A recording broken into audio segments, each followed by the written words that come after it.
good day. Had an all-time high weigh-in today. That jumped up pretty quickly from 108 to 109.8. But yesterday, my boss took us all out for lunch, for my goodbye lunch, and listening to my body, I definitely ate more than I saved up, which is okay. So I'll discuss that, which is the topic of today's video, a little bit later. But it is also a good day because right now I am actually heading to a friend's house. She has a baking company that she just started and she's killing the game. And we're actually gonna film a video of her baking, just a little promo video of her company, of her baking company. Her name's Katie. You guys would recognize her. She was our client for the Iron Ore last year when she prepped for her first bikini show. She got second, she killed it. And now she is baking, which all of us bodybuilders love. She actually made us some Oreo cupcakes after our show, and they were actually amazing. They were the best cupcakes I have ever had, so I'm excited to see what she has in store for us today. Like I said, it is a good day. I'm on my way there right now. We're gonna film, do a cool little promo edit, and I hope you guys like it. So let's get to it. 3, 2, 1.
Best part about doing videos for your friends who cook or bake is you get to enjoy their deliciousness afterwards.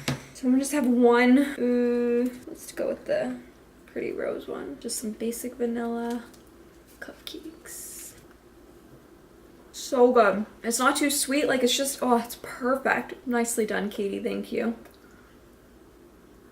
So I hope you guys liked that video. It was a lot of fun to make. Kyle and I are trying to do a bunch of promo videos for our friends and stuff before we take off because 1, we like doing that. 2, it's something we want to get into. And that's it. So make sure you guys check Katie out, especially if you're in the local area. I highly recommend you check her out for not just cupcakes. She does cakes as well, cookies. She has gluten-free. She's even starting to experiment with keto-friendly baked goods. So fuck yeah, go check her out, you guys. I'll link her down below.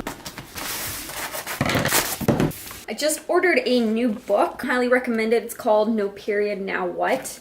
It is friggin' huge, but I find that a lot of females, like, they struggle after they're done dieting to regain their period, and it's not actually as bad as you would think. Obviously though, if you want to have kids, then yes, you need to get your period back as soon as you're done dieting, depending on when you want your period. So you definitely want to make sure that you're more regular. Doing my part as a coach, doing a little bit of research, because I've never had this problem. I always get my period back after I'm done cutting for anything. I'm really excited to read this. If anybody is interested in doing any research on their own, this book came highly recommended, so definitely make sure you guys check it out. If you guys are interested and you just want kind of maybe the cliff notes, let me know and I will give you guys kind of a summary of what I've learned and takeaways and stuff like that from this book. So let me know down below if that's something you guys are interested in. All right, topic of today's video, let's discuss, shall we? It's the time of year where there is a bunch of events going on, right? You got weddings, birthday dinners, you got nights at the lake, you got camping, you got vacation, you got kids, everything that is going on on the summer that really doesn't make you want to even think about tracking your macros. I want to give you guys a couple of tools and tricks that are going to kind of help you for when you have like an event going on. If you just have a busyness of your life and day-to-day stuff, I mean, you still need to take it upon yourself to take care of yourself, and by doing that, you need to track your macros. Depending on where you are, definitely we don't think that tracking your macros is something that we want you guys doing forever. It's definitely the end goal to get to the point where you've reached your dream physique and you're at a point where you're ready to intuitively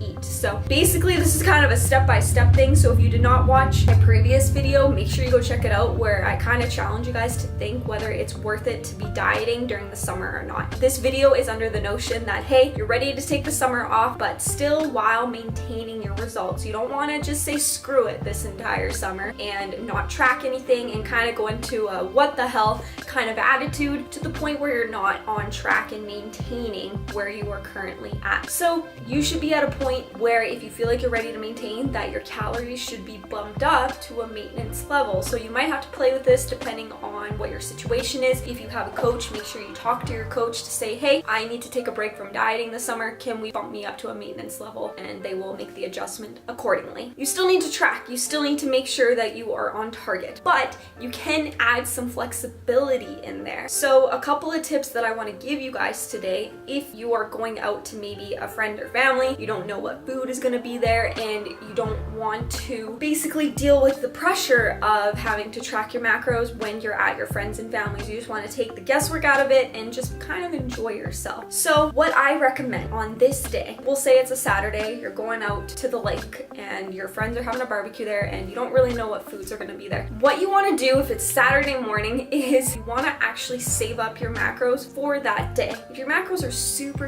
low and if you are in a dieting phase, then I would recommend saving up your macros throughout the week. But for simplicity purposes, we are assuming that we're all up to maintenance levels and we're maintaining, so we have a good amount of macros available for that Saturday night. So we probably only have to save up our macros for that day. So what do I mean by this? What do I mean by saving up your macros? Basically, throughout the day, throughout Saturday, you're gonna go throughout your regular routine, right? You still have to get the kids ready for breakfast, you still have to give them lunch, and you still have to eat yourself. But when you go to eat yourself, I honestly recommend that you reduce your portion sizes, you fill up on more protein so that you feel more full when you go to the barbecue, and you save up more of your fats and your carbs, which are known as the fun macros, for the evening. So typically I would recommend, play with it based on your goals and your body type and how much macros you have available, but I honestly recommend maybe saving up 30 to 40 grams of fat and 100 to 120 grams of carbs for the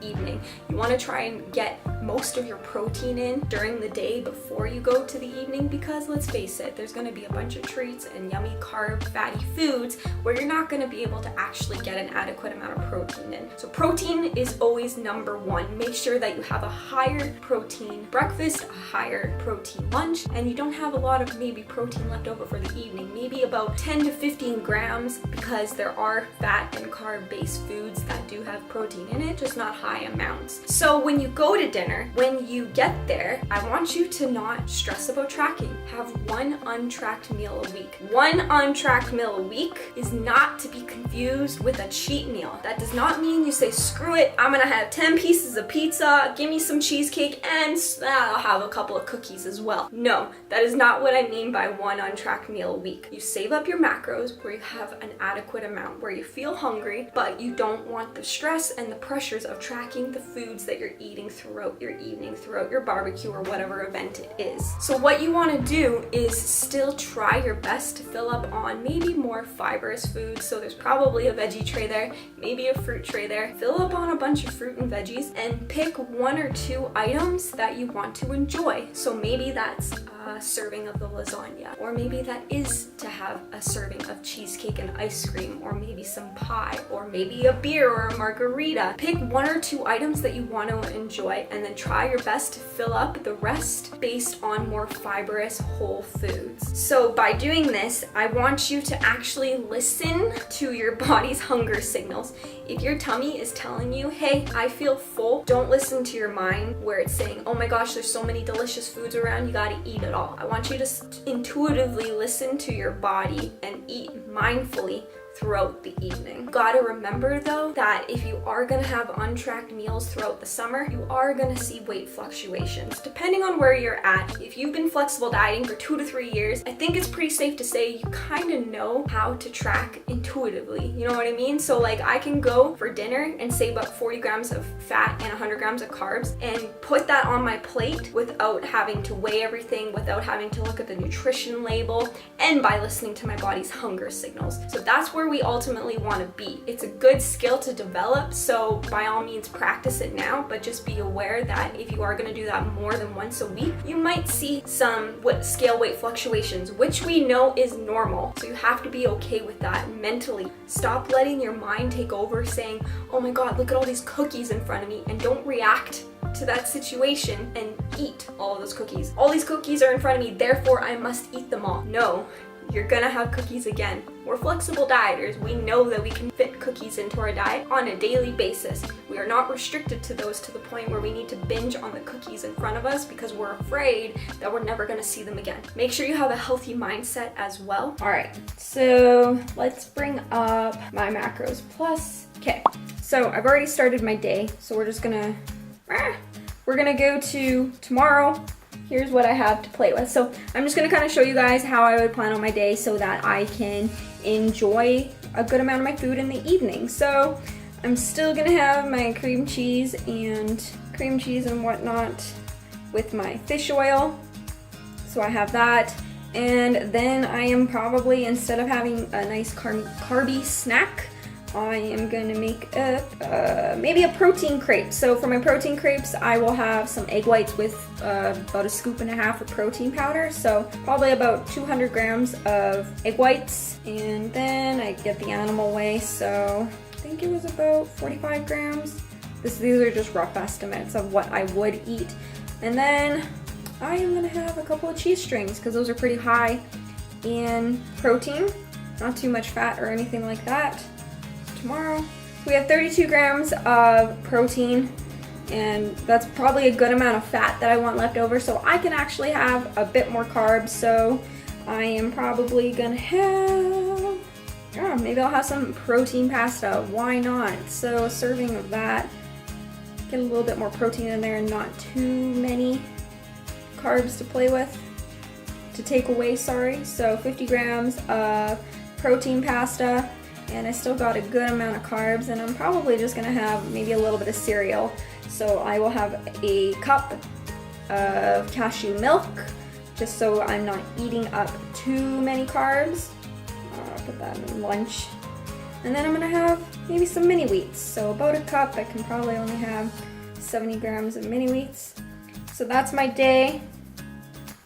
And you know what? That's pretty good. So I'm honestly, this is how I would plan on my day. Depending on how hungry I'm feeling, I would probably maybe have some asparagus or cucumbers or something like that if I'm finding that I'm still pretty hungry leading up towards dinner. But by saving up 38 grams of fat, 168 grams of carbs, and still 10 grams of protein, that's a good amount saved up for the evening, so you can go out and enjoy yourself and still eat mindfully and stop eating when you feel physically full versus mentally full. So that's about all I got for you guys today. I hope you found this helpful. Comment down below, let me know what tips you found helpful, if you're gonna utilize any of them. I'm curious to your guys' thoughts and if you found this helpful or not, and let me know. That's it for today's video. Like, comment, and subscribe. See you guys in the next one.